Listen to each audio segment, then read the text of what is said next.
توحید کی گواہی کا کیا مطلب ہے؟ لا الہ الا اللہ ہم کہتے ہیں، محمد الرسول اللہ صلی اللہ علیہ وسلم نے جب دعوت دی توحید کی، لوگوں کے سامنے توحید کی دعوت پیش کی، جن لوگوں کے سامنے پیش کی، ابو جہل، ابو لہب وغیرہ کفار مکہ، کیا وہ اللہ رب العزت کی ذات کا انکار کرتے تھے؟ کیا وہ اللہ رب العزت کو سرے سے مانتے نہیں تھے؟ یا وہ اللہ رب العزت کو خالق اور مالک نہیں مانتے تھے؟ نہیں، ایسی کوئی بات نہیں ہے۔ قرآن کہتا ہے وَلَئِن سَأَلْتَهُم مَّنْ خَلَقَ السَّمَاوَاتِ وَالْأَرْضِ، اے نبی جب آپ ان سے پوچھیں نا کفار مکہ سے، وہ بتاؤ زمین و آسمان کا خالق کون ہے؟ کس نے بنائے ہیں زمین و آسمان؟ کس نے پیدا کیا ہے؟ سارا نظام کس نے بنایا ہے؟ لَيَقُولُنَّ اللَّهُ، ضرور بے ضرور یہ جواب دیں گے کہ اللہ ہی زمین و آسمان کا خالق و مالک ہے۔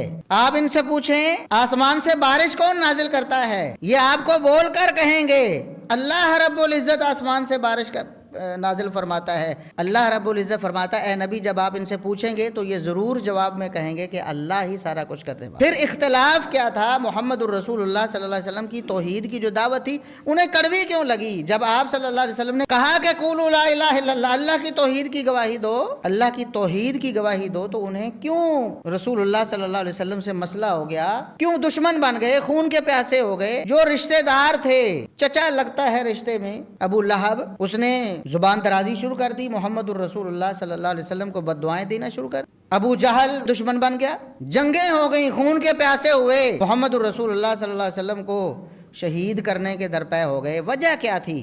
توحید کو سمجھنا پڑے گا۔ وہ کیا مسئلہ تھا؟ توحید کیا تھی جس کی وجہ سے وہ لوگ جو اللہ کو خالق مالک مانتے ہیں، زمین و آسمان کا نظام چلانے والا مانتے ہیں، وہ کیوں محمد صلی اللہ علیہ وسلم کے دشمن ہوئے؟ کیا مسئلہ تھا؟ یہ توحید کو سمجھنا پڑے گا۔ اللہ رب العزت نے فرمایا کہ اے نبی جب آپ ان سے پوچھیں گے نا سارے کام کون کرتا ہے تو یہ ضرور کہیں گے اللہ ہی کرتا ہے۔ پھر آپ ان سے پوچھیں اس کے باوجود جب خالق و مالک مان لیا اللہ رب العزت کو، ساری زمین آسمان کا نظام کائنات کا اللہ رب العزت کو چلانے والا مان لیا، پھر سمجھتے کیوں نہیں ہو؟ پھر شرک کیوں کرتے ہو؟ پھر اس کی توحید میں دوسروں کو شریک کیوں کرتے ہو؟ پھر اس کی عبادت میں، نظر و نیاز میں، اختیارات میں دوسروں کو کیوں شریک کر دیتے ہو؟ یہ بات کیوں نہیں سمجھتے ہو؟ اتنی آسان بات کیوں سمجھ نہیں آتی ہے؟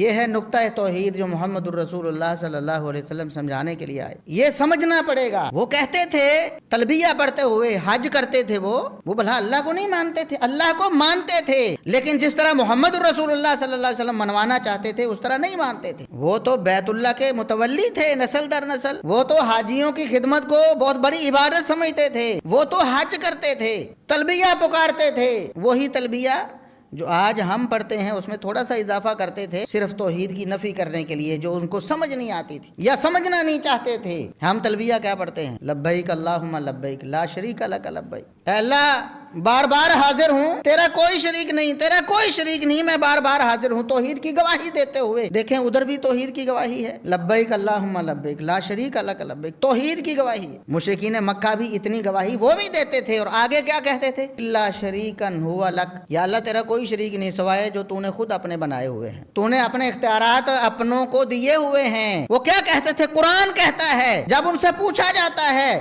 اللہ کو چھوڑ کر دوسروں کو کیوں پکارتے ہو، تو وہ کہتے تھے یہ اللہ کے قریب کرتے ہیں ہمیں، یہ اللہ کے قریب کرتے ہیں، ہم ان کے واسطے سے اللہ تک پہنچتے ہیں، اس لیے ہم ان کو پکارتے ہیں۔ یہ مشرکین مکہ کا قول ہے، قرآن کھول کے دیکھ لیں، یہ ہمیں اللہ کے قریب کرتے ہیں اس لیے ہم اللہ کے چھوڑ کر ان کو پکار لیتے ہیں، ان کے سامنے دعائیاں دے لیتے ہیں، فریادیں کر لیتے ہیں۔ یہ وہ مسئلہ تھا جو محمد الرسول اللہ صلی اللہ علیہ وسلم ختم کرنا چاہتے، فرمایا نہیں یہ نہیں چلے گا، اللہ نے اپنے اختیارات تو دیے ہی کسی کو نہیں، وحدہ لا شریک ہونے کا مطلب یہ ہے اس کے اختیارات میں کوئی شریک نہیں، وہ خالق ہے، پیدا کرنے والا ہے، اس نے پیدا کرنے کی صلاحیت کسی اور کو نہیں دی ہے، وہ خود خالق ہے، وہ تدبیر کرتا ہے زمین و آسمان کی، وہ کسی کا محتاج نہیں ہے، وہ خود اکیلا سارے زمین و آسمان پوری کائنات کی تدبیر کرتا ہے، وہ رزق دیتا ہے، وہ خود پوری کائنات کو رزق دیتا ہے، اس نے رزق کے خزانے کسی کو نہیں دیے ہوئے کہ کوئی کسی کا رازق بن جائے، کوئی کسی کا مالک بن جائے، اس نے یہ تقسیم نہیں کی۔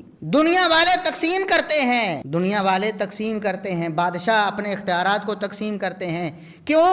مجبور ہوتے ہیں، مجبوری ہے، وہ اپنے اختیارات کو خود سارے کا سارا استعمال نہیں کر سکتے، ہر فرد تک نہیں پہنچ سکتے، اس کی ضروریات کو نہیں سمجھ سکتے، اس کی بات اور فریاد کو نہیں سن سکتے، لاکھوں کروڑوں اربوں لوگ ہیں دنیا میں، ایک حکمران ان کا ہو، بادشاہ ہو، ہمارا ملک ہی دیکھ لیں، کروڑوں تو ہم ہیں، کس کس کی بات کون سنے گا، کیسے سنے گا، کس کے پاس جائے گا، اس کی حالت کیسے جانے گا۔ اللہ رب العزت سے دعا ہے کہ اللہ رب العزت ہمیں سمجھنے اور عمل کرنے کی توفیق عطا فرمائے۔ وآخر دعوانا ان الحمد للہ رب العالمین۔